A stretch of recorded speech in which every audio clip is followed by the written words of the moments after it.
मैं तो अब इस सूरत हाल को एंजॉय कर रही हूँ। दोनों पार्टियां आपस में लगी हुई हैं और हम दोनों अपना उल्लू सीधा कर सकते हैं। हमारे उल्लू उल्टा कब था ना। आपको पता है हमारा मसला क्या है? क्या? इतने बड़े महल को हम 2 लोग, 1.5 लोग कैसे संभालेंगे? हमें हेल्पर्स चाहिए। लड़कियां नहीं रखेंगी हेल्पर्स। बुशा यहाँ आके जम गई, जम गई। उसके खानदान वाले आके जम गए, जम गए। तो फिर मुलाजमीन भी जम जाएंगे। अरे आपकी समझ में क्यों नहीं आ रहा है? ये लड़कियां कोई मुलाजिम नहीं रखेंगी, ना रहने देंगी यहाँ। लड़कियों में फूट पड़ गई है और हम अंग्रेजों की तरह डिवाइड एंड रूल की पॉलिसी इख्तियार करेंगे। एक बात सुने, ये सब आपको लग रहा है आपकी अक्लमंदियों की वजह से हुआ है? जी नहीं, किस्मत से हो गया ये सब। अल्हम्दुलिल्लाह हो तो गया। अब होगा ये कि मीरब और नासरा बीबी की जंग तो तुली खड़ी है और सबसे पहला पटाखा मीरब छोड़ेगी और नासरा बीबी तो ऐसी सियासत चलाएंगी कि अमेरिका भी शर्मा जाएगा। ये तो सही है। तो बस फिर आप मेहरबानी करके जल्दी से अपने जानने वालों में मुलाजमीन को तलाश करें ताकि वो इस गहमा गहमी में यहाँ शिफ्ट हो और हम पे से काम का बोझ खत्म हो जाए। हबीब साहब,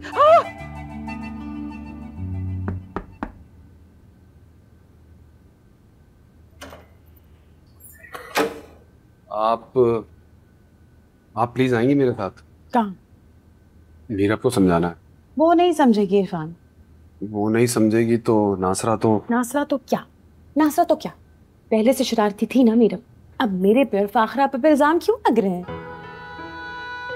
हाँ, वो तो पहले से शरारती थी, लेकिन अब आप आ गई ना तो सिचुएशन बदल गई। तो मेरे आने से जो सिचुएशंस हो रही हैं मैं उनको संभाल रही हूँ।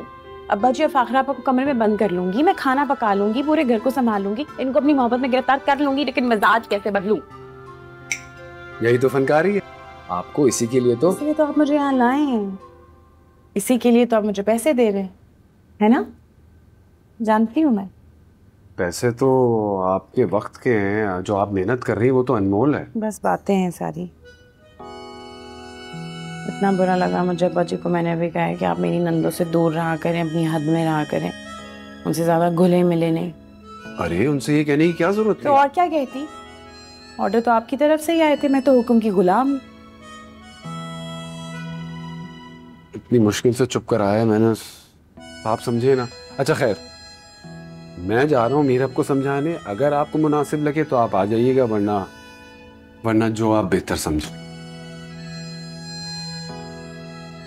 हाँ, खैरियत रिजवान बेटा? अब्बा जी, आप लोग आकर बगैर बात कहाँ चले गए हैं? हाँ, बड़े पीर के उर्स पे। घबरा मत, 2-3 दिन में वापस आ जाएंगे। घर पे खर्च के पैसे नहीं है। हाँ, खर्च के पैसे? अच्छा बेटा, ऐसा करो, तुम जाओ शहरी के जिम और शहरी से जाके थोड़े से पैसे उधार ले ले। उसको कहना अब्बा वापस आएंगे तो दे देंगे। शहरी भाई क्यों देंगे? अरे बेटा, जब तुम और तुम्हारी माँ हाजरा के घर गए हुए थे तो मैंने बुशरा की मंगनी शहरी से कर दी है, जिम वाले से। हाँ, अब वो तुम्हारा होने वाला बहनोई है। तो मैं होने वाले बहनोई सभी से उधार मांगू? अबे तो मैं मांगू? किससे? होने वाले दामाद से। ठीक है अब्बा जी, मैं शहरी भाई के जिम जाता हूँ और कहता हूँ उन्हें। यार अब्बा जी प्लीज अंदर आए, अंदर आए। कहाँ चले जाते हैं? मैं आपको छोड़ के आई थी एक जगह पर, इधर उधर भटकना शुरू हो जाते हैं। अब आसानी हो रही है ना आपको वो मीरा प्रिंसेस से माफिया मांगने की? अरे इसको माफी मांगना नहीं कहते बेटा, बहलाना, फुसलाना, बहलाकर फुसलाकर समझाना कहते हैं। मेरा तो मुंह टेढ़ा हो जाता है अब्बा जी उसको पुचकार पुचकार के। छोटी हो ना घर में, इसलिए समझ नहीं रही। वो भी छोटी है इस घर की। भूल गई कितनी शरारती थी तुम? सुबह से निकलती थी और रात तक कितनी शरारतें करती थी तुम? ये बात तो है, मैं वैसे बहुत ज्यादा ही शरारतें करती थी। वो भी बेचारी इस घर में बंद है इन अजीब सी बड़ी बहनों के साथ। वैसे आज उसने किया बिल्कुल ठीक।